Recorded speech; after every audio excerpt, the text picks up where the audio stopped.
Indo British advanced pain clinic నొప్పి మాయం surgery దూరం. For appointments 9155515563.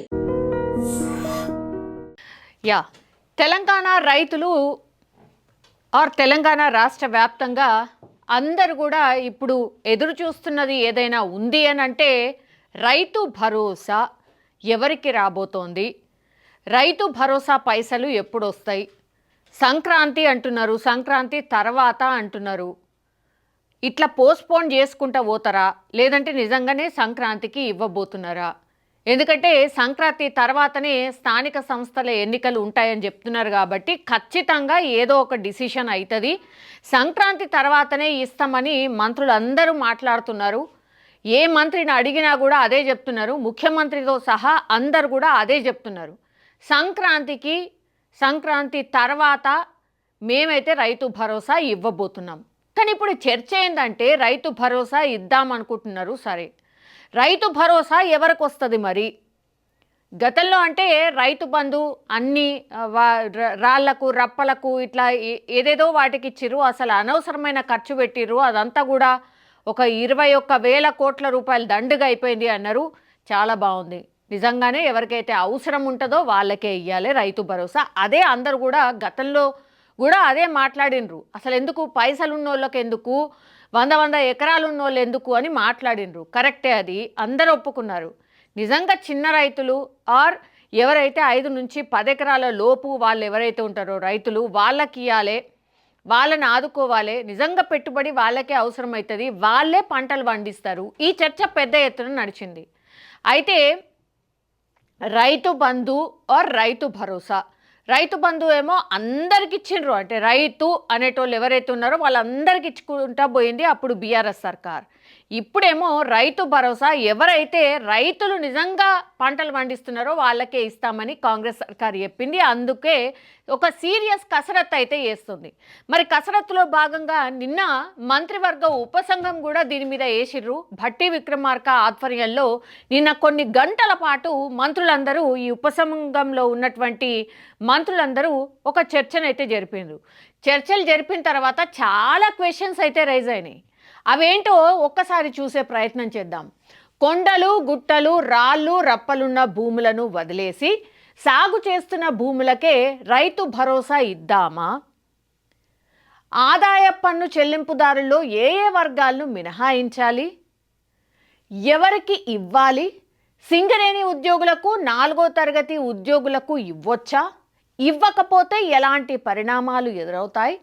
ఇట్లా పలు అంశాల మీద అయితే ఉప ముఖ్యమంత్రి భట్టి విక్రమార్క నేతృత్వంలోని మంత్రివర్గ ఉపసంఘం సుదీర్ఘంగా చర్చించింది. నిన్న సమావేశంలో తొలుత రాష్ట్ర వ్యవసాయ శాఖ అధికారులు పవర్ పాయింట్ ప్రజెంటేషన్ కూడా ఇచ్చిండ్రు. అనంతరం ఉపసంఘం పలు అంశాలపై చర్చల్ని ప్రారంభించింది. గతంలో ఉమ్మడి జిల్లాల వారీగా నిర్వహించిన సదస్సుల్లో వ్యక్తమైన అభిప్రాయాలు కావచ్చు, అధికారులు తయారు చేసిన నివేదికలపై చర్చించారు. రైతు భరోసా స్కీమ్ ఏదైతే ఉందో ఇప్పుడు నేను చదివిన వాటిపైనే ఆధారపడి వీటి ఆధారంగానే రైతు భరోసా రాబోతోంది. సో ఇవన్నీ కూడా వెరీ వెరీ ఇంపార్టెంట్ క్వశ్చన్స్. ఇవి అధికారులే కాదు, ఉపసంఘం కూడా కూర్చొని చాలాసేపు చర్చించింది ఇదే. రకరకాల అభిప్రాయాలు తీసుకున్నారు. మంత్రులు పోయినప్పుడు చాలామంది అభిప్రాయాలు తీసుకున్నారు. వ్యవసాయ అధికారులు అండ్ వ్యవసాయకి సంబంధించిన మేధావుల దగ్గర నుంచి కూడా చాలా మట్టుకి అభిప్రాయాలను తీసుకున్నారు. వాటన్నిటినీ క్రోడీకరించిన తర్వాత అధికారులు ఒక పవర్ పాయింట్ ప్రజెంటేషన్ ప్రిపేర్ చేసిర్రు. మంత్రివర్గ ఉపసంఘం ముందు ఇవన్నీ కూడా ప్రజెంటేషన్ ఇచ్చిండ్రు అధికారులు. సో కూర్చొని వీటి మీదనే నిన్న ఉపసంఘం అయితే పూర్తిగా చర్చించిన పరిస్థితి. ఉపసంఘం చేపట్టినటువంటి క్షేత్రస్థాయి పర్యటనలో ఆదాయ పన్ను చెల్లింపుదారులకు రైతు భరోసా ఇవ్వొద్దనే అభిప్రాయాలు వ్యక్తమైన విషయం ప్రస్తావనకు వచ్చింది. అయితే ఐటీ చెల్లించే సింగరేణి ఉద్యోగులు ఉమ్మడి ఆదిలాబాద్, కరీంనగర్, ఖమ్మం జిల్లాల్లో సుమారు 4 లక్షల మంది ఉన్నారు. వీరందరికీ ఇవ్వకపోతే ఇబ్బంది అవుతుందనే అభిప్రాయం వ్యక్తమైనట్టు సమాచారం. సరే అనుకుందాం, ఆదాయ పన్ను చెల్లింపుదారులకు రైతు భరోసా ఇవ్వొద్దు అని.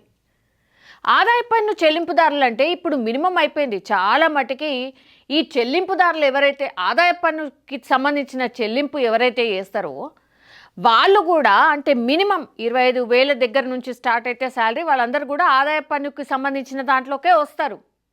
వాళ్ళు పాపం వాళ్ళు నిజంగా పంటలు పండిస్తారు, అంటే వాళ్ళ అమ్మా నాన్నలు కావచ్చు, వాళ్ళు పంటలు పండిస్తూ ఉన్నారు. ఇప్పుడు కొడుకు ఆదాయ పన్ను కడుతుంది అనుకోండి, వాళ్ళకి రైతు భరోసా రాదుగా. మరి అట్లా తీసేస్తుంటూ పోతుంటే ఇప్పుడు 4వ తరగతి ఉద్యోగులు ఉంటారు, వాళ్ళు చిన్న జీతగాళ్ళు, సో వాళ్ళు కూడా ఆదాయ పన్ను చెల్లిస్తూ ఉంటారు. ఇట్లా అన్ని కలుపుకుంటే ఎక్కువ మంది ఎక్కడున్నారు? సింగరేణి ఉద్యోగులు, అది ఆదిలాబాద్, కరీంనగర్, ఖమ్మం జిల్లాలో చాలా ఎక్కువ మందిగా ఉన్నారు. 4 లక్షల మంది అంటే మాటలు కాదు. 4 లక్షల మంది ఇట్లా అంటే సింగరేణి కావచ్చు, లేదంటే 4వ తరగతి ఉద్యోగులకు సంబంధించిన విధులు నిర్వహిస్తున్న వాళ్ళే చాలా ఎక్కువగా ఉన్నారు. సో 4 లక్షల మంది రైతులు ఉన్నారు. వీరందరికీ ఇవ్వకపోతే ఇబ్బంది అవుతుంది, డెఫినెట్లీ అవుతుంది. వాళ్ళందరికీ ఇవ్వకపోతే ఇబ్బంది ఎందుకు రాదు? 4 లక్షల మంది రైతులు అని అంటే మరి వాళ్ళు ఎన్ని లక్షల ఎకరాల పంటలు పండిస్తూ ఉంటారు? వాళ్ళని ఒక రకంగా మీరు నిరుత్సాహపరిచినట్టే. సో ఇంకోసారి మీరు ఆలోచించాల్సిందే దీని గురించి. కేంద్ర ప్రభుత్వం అమలు చేస్తున్న పిఎం కిసాన్ పథకం మార్గదర్శకాలు కూడా ఉపసంఘం భేటీలో చర్చకు వచ్చాయి. ప్రజాప్రతినిధులు, ప్రభుత్వ ఉద్యోగులు, పింఛన్దారులు 5 ఏళ్లలో 3 సార్లు లేదా వరుసగా 2 ఏళ్లు ఐటీ చెల్లించిన వారు, వైద్యులు, ఇంజనీర్లు, న్యాయవాదులు, సీఏలు, ఆర్కిటెక్టులు వంటి వృత్తి నిపుణులకు పిఎం కిసాన్ పథకాన్ని వర్తింప చేయడం లేదు. అయితే దీన్ని రాష్ట్రంలో పూర్తిగా అనుసరించలేమని, కొన్ని వర్గాలను మినహాయించి మిగిలిన వర్గాలకు రైతు భరోసా ఇవ్వాలని మంత్రివర్గ ఉపసంఘం సభ్యులు దాదాపు ఏకాభిప్రాయానికి వచ్చినట్టు సమాచారం. అందులో తప్పనిసరిగా సింగరేణి ఉద్యోగులు, 4వ తరగతి ఉద్యోగులు ఉండేలా చూడాలని భావించారు. సో ఇవన్నీ కూడా నేను ఇంతకుముందు చెప్పినట్టుగా ఎవరైతే ప్రభుత్వ ఉద్యోగులు ఉంటారో వాళ్ళందరికీ మంచి జీతాలు వస్తాయిగా. వాళ్ళు పింఛన్దారులకు వాళ్ళకి ఎంత వస్తుంది? పింఛన్దారులు అంటే గవర్నమెంట్కి సంబంధించిన పెన్షన్ తీసుకునే వాళ్ళ, లేదంటే గవర్నమెంట్ ఏదైతే ఇప్పుడు 4,016 రూపాయల పెన్షన్ ఇస్తుందో వాళ్ళ, ఎవరు పెన్షన్దారులు అంటే? ఆ తర్వాత 5 ఏళ్లలో 3 సార్లు లేదా వరుసగా 2 ఏళ్లు ఐటీ చెల్లించిన వారు. నేను ఇంతకుముందే చెప్పిన కదా, ఐటీ చెల్లించిన వాళ్ళు ఎవరైతే ఉన్నారో, ఇప్పుడు మీరు కుటుంబాన్ని ఒక యూనిట్గా తీసుకుంటున్నారు. మీరు అంటే వాళ్ళ అమ్మ నాన్న వ్యవసాయం చేస్తున్నారు, కొడుకేమో ఉద్యోగం చేస్తున్నాడు, ఆయన ఐటీ కడతాడు. ఇప్పుడు వాళ్ళనిగా తీసేస్తారా? వాళ్ళు రైతులు గారా? వాళ్ళు పంటలు పండిస్తలేరా? ఇది ఎట్లయితుంది? 4 లక్షల మంది రైతులు ఇట్లా తీసుకుంటే 4 లక్షల మంది మైనస్ అవుతుండ్రట. ఇట్లా అన్ని తీసుకుంటా పోతే ఇంకెవరు మిగులుతారు? మరి మీకు ప్రజాప్రతినిధులను తీసేస్తుంది, రాళ్ళు రప్పలంటిరి, దట్స్ ఓకే, అవన్నీ ఓకే. సరే, ఇప్పుడు పిఎం కిసాన్ సమ్మాన్ కింద ఎవరికైతే మార్గదర్శకాల ద్వారా ఇస్తున్నదో, అంటే కేంద్ర సర్కార్ సాయం ఏదైతే చేస్తుందో దాన్ని పూర్తిగా అనుసరిస్తే మాత్రం చాలామంది రైతులు నష్టపోయే ఆస్కారమే చాలా ఎక్కువగా ఉంటుంది. అదే ఇప్పుడు ఆందోళన కూడా కలిగిస్తోంది. మీరిచ్చేది 7,500 రూపాయలకు పర్ ఎకర్ అని చెప్పిండ్రు. అదెంత? ఇప్పుడు ఈ పిఎం కిసాన్ అంటే దేశమంతా ఇస్తున్నది రైతులందరికీ. వాళ్ళ మార్గదర్శకాలు ఇక్కడ ఎట్లా ఇంప్లిమెంట్ చేస్తారు మీరు? అది ఇంపాసిబుల్ కదా. రైతులందరికీ ఇప్పుడు రైతు బంధు ఎవరికైతే వచ్చిందో వాళ్ళందరికీ కూడా రైతు భరోసా వస్తుందన్న ఆశతోనే ఉన్నారు. కట్ ఆఫ్ పెట్టాలనుకున్నారు, పెట్టండి. కానీ ఇట్లా కొంతమంది అంటే కొన్ని వర్గాల వారిని మీరు మినహాయించకపోతే మాత్రం చాలామంది నష్టపోయే అవకాశమే ఎక్కువగా ఉంటుంది.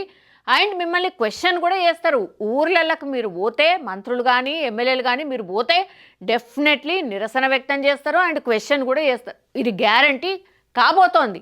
మీరు కరెక్ట్గా ఎవరైతే రైతులు పంటలు పండిస్తున్నారో, ఎవరైతే అర్హులో వాళ్ళందరికీ ఇవ్వాల్సిందే. మీ ఆలోచన విధానం ఏముందో సరే, ఇవన్నీ కూడా ఆలోచనలే, ఇంకా ఫైనల్ డిసిషన్ కాలేదంటున్నారు.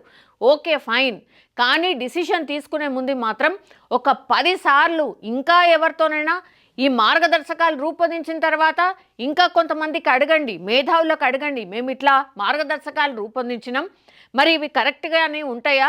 సరే, కొంతమంది అని అంటే 1,000ల్లో నష్టపోయే వాళ్ళు ఉన్నారు అంటే ఓకే, లక్షలలో నష్టపోయే రైతులు ఉంటే మాత్రం ససేమిరా అంటారు. డెఫినెట్లీ ముందుకు పోకుండా ఉండాల్సిందే. సో సింగరేణి ఉద్యోగులకు సంబంధించి 4వ తరగతి ఉద్యోగులకు సంబంధించి ఆలోచిస్తున్నారు. చాలా బాగుంది, ఆలోచించాల్సిందే, వాళ్లకు రైతు భరోసా ఇవ్వాల్సిందే. ఇక కట్ ఆఫ్ పెట్టినా అందరికీ వర్తించేలా ఉండడానికని ప్రయత్నం చేస్తున్నారట. ఎందుకంటే గడిచిన 6 ఏళ్లలో పెట్టుబడి సాయం పొందిన రైతుల సంఖ్య, సాగవుతున్న భూ విస్తీర్ణం, బడ్జెట్ కేటాయింపులపైన చర్చించారట. ఎస్, ఇప్పుడు రైతుల సంఖ్య ఎంత, సాగవుతున్న భూమి విస్తీర్ణం ఎంత, వీళ్ళందరికీ ఇస్తే బడ్జెట్ ఎంత అవుతుంది అనేది కూడా ఒక చర్చ జరిగింది. డెఫినెట్లీ బడ్జెట్ గురించి చర్చ జరగాల్సిందే. ఎంత అవుతుంది ఏంది అనేది లెక్క కట్టకుండా, లెక్క తేల్చకుండా ముందుకు పోతే మళ్ళీ నిజంగానే రాష్ట్ర ప్రభుత్వానికే పరేషాన్ అవుతుంది. ఒక్కసారి ఇచ్చి ఊకునేది కాదు ఇది. ఎవ్రీ ఇయర్ ఇంత ఖచ్చితంగా అవుతుంది. కాబట్టి మీరు ఆ బడ్జెట్ లెక్కలంతా చూసుకున్న తర్వాతనే ముందుకు వెళ్లాల్సిందే. మొత్తం కలిపి 80,453 కోట్లు చెల్లించగా ఇందులో సాగు చేయని భూములకు 21,284 కోట్లు చెల్లించినట్టు వ్యవసాయ శాఖ అధికారుల నివేదికలో పేర్కొన్నారు. డెఫినెట్లీ ఇది అందరూ మాట్లాడుతున్నారు. నేను ఇంతకు ముందే చెప్పినట్టుగా 21,000 కోట్ల రూపాయలు మొన్న అసలు రాళ్ళు, రప్పలు, గుట్టలు ఉంటాయి కదా, వాటన్నిటికీ చెల్లించారు. అవన్నీ కూడా వేస్ట్ అయిపోయినాయి నిజం చెప్పాలంటే. ఈ అంశంపై ఉపసంఘం సభ్యులు దృష్టి సారించారు. సాగుకు యోగ్యం కాని భూములకు ఎట్టి పరిస్థితుల్లో రైతు భరోసా ఇవ్వొద్దని తీర్మానించారు. ఓకే, అందులో కొండలు, గుట్టలు, రాళ్ళు, రప్పలు, వెంచర్స్కి కూడా ఇచ్చారు. రహదారుల భూసేకరణలో పోయిన భూములకు కూడా గత ప్రభుత్వంలో ఇచ్చారు. ఇలాంటి జాబితాలో ఉన్న భూములకు రైతు భరోసా ఇవ్వకూడదని ఏకాభిప్రాయానికి వచ్చారు. Yes, correct. ఎందుకు ఇవ్వాలి? అసలు వెంచర్లు అయిపోయిన వాటికి కూడా డిస్ట్రిక్ట్స్ అయిన తర్వాత చాలా మట్టుకైతే వెంచర్లు అయిపోయినాయి. ఆ రోడ్ ఎక్కడైతే మెయిన్ రోడ్ పోతుందో ఆ అటుపక్కన ఇటుపక్కన డిస్ట్రిక్ట్లలో చాలా పంట పొలాలు కూడా వెంచర్స్ అయిపోయినాయి. వాటికి కూడా రైతు బంధు ఇచ్చారు రాష్ట్ర సర్కారు. అందుకే కదా 21,000 కోట్ల రూపాయలు నష్టపోయింది, వేస్ట్ చేసిండ్రు అన్నది. కరెక్ట్. సాగు చేసిన భూములకు మాత్రమే రైతు భరోసా ఇచ్చే పక్షంలో సంపన్నులకు, భూస్వాములకు ఇవ్వాలా వద్దా అనే చర్చ కూడా వచ్చింది. ఎందుకు ఇవ్వాలి? ఎందుకు చర్చ? ఎందుకు అసలు? పైసలు ఆల్రెడీ ఉన్నాయి ఆయన దగ్గర. సంపన్నులు అంటే ఏంది? Rich persons. వాళ్ళకెందుకు? వాళ్ళు పెట్టుబడి పెట్టుకోలేరా? ఆ పైసలు ఇంకా మీరు కావాల్సి వస్తే వేరే వేరే వాటికి ఇవ్వచ్చు కదా. ఇప్పుడు రైతు కూలీలకు ఇస్తామన్నారు కదా, ఆ పైసలు డైవర్ట్ చేయండి. రిచ్ పీపుల్కి అసలు ఎందుకు ఇవ్వాలంటే 100-50 ఎకరాలు ఉన్న వాళ్ళకి అసలు ఎందుకు రైతు భరోసా? ఎందుకు? దేనికోసం? అసలు అవసరమే లేదు. అసలు ఈ ఆలోచన కూడా చేయొద్దు. సంపన్నులకు, భూస్వాములకు, ఎగ్జాక్ట్లీ రిచ్ పర్సన్స్ ఎవరైతే ఉంటారో వాళ్ళు, అండ్ తర్వాత భూస్వాములు అంటే వేల ఎకరాలు ఉంటాయి, లేకపోతే 100 ఎకరాలు ఉంటాయి మినిమం. వాళ్ళకి ఎందుకు ఇవ్వాలి? ఇవ్వాలా వద్దా అని ఆలోచన వేసినట్ట. అసలు ఆలోచనే తప్పది. ఇవ్వాల్సిన అవసరమే లేదు నిజం చెప్పాలంటే. అయితే 10 ఎకరాల్లో భూములున్న వారి సంగతి ఏంటి? కట్ ఆఫ్ పెట్టాలా? కట్ ఆఫ్ పెడితే ఎన్ని ఎకరాలకు? తదితర అంశాలపై చర్చించారు. 10 ఎకరాల వరకు కట్ ఆఫ్ పెడితే 12 ఎకరాలున్న రైతులకు 10 ఎకరాలకు రైతు భరోసా ఇచ్చి మిగిలిన 2 ఎకరాలకు మినహాయించాలనే ప్రతిపాదన వచ్చింది. ఇది కొంతవరకు బెటరే. ఎందుకంటే వాళ్ళు కూడా పాపం నిజంగానే చిన్న రైతులే అనుకోవచ్చు. ఇప్పుడు 10 ఎకరాలు కట్ ఆఫ్ పెట్టిండ్రు అనుకోండి, మీకు 13 ఎకరాలు 14 ఎకరాలు ఉన్నది. 10 ఎకరాలకు మాత్రమే రైతు భరోసా ఇస్తుంది, మిగతా 4 ఎకరాలకు మాత్రమే రాదు. ఇప్పుడు గతంలో ఏం చర్చ నడిచింది? యాక్చువల్లీ 10 ఎకరాల కంటే ఒక్క ఎకరం ఎక్కువన్నా కూడా ఇక 10 ఎకరాలు వాటికి కూడా రాదు అన్న చర్చ నడిచింది. కానీ కాదు, ప్రభుత్వం చేస్తున్న ఆలోచన ఏంటంటే 10 ఎకరాలకు కట్ ఆఫ్ పెట్టింది అనుకోండి, ఆ 10 ఎకరాలు కాకుండా మీకు 2-3 ఎకరాలు ఇంకెక్కువన్నాయి అనుకోండి, 10 ఎకరాలకు డెఫినెట్లీ రైతు భరోసా వస్తుంది. ఆ పైనున్న 2-3 ఎకరాలకు మాత్రమే రాదు. సో ఇట్లా ఈ ఆలోచన చేస్తారు. ఇది యాక్చువల్లీ మంచిదే నిజం చెప్పాలంటే. ఈ ప్రతిపాదనే కరెక్ట్. రైతులు కూడా కొంత హ్యాపీగానే ఉంటారు. ఇక విధి విధానాల ఖరారు తర్వాతే బడ్జెట్ లెక్కలు. నిజంగానే మార్గదర్శకాలైంది విధి విధానాలు తయారైన తర్వాతనే బడ్జెట్ లెక్కలు వస్తాయి. ఆ లెక్క తేలితేనే కదా ఈ లెక్క వచ్చేది. నిజంగానే బడ్జెట్ లెక్కలు ఎప్పుడు తేలుతాయి అంటే ఒక విధి విధానం వస్తుంది, ఎంత కట్ ఆఫ్, ఎవరికి ఇవ్వాలి ఎవరికి ఇవ్వద్దు అనేది తెలిస్తే అప్పుడు పర్ఫెక్ట్ లెక్క వస్తుంది.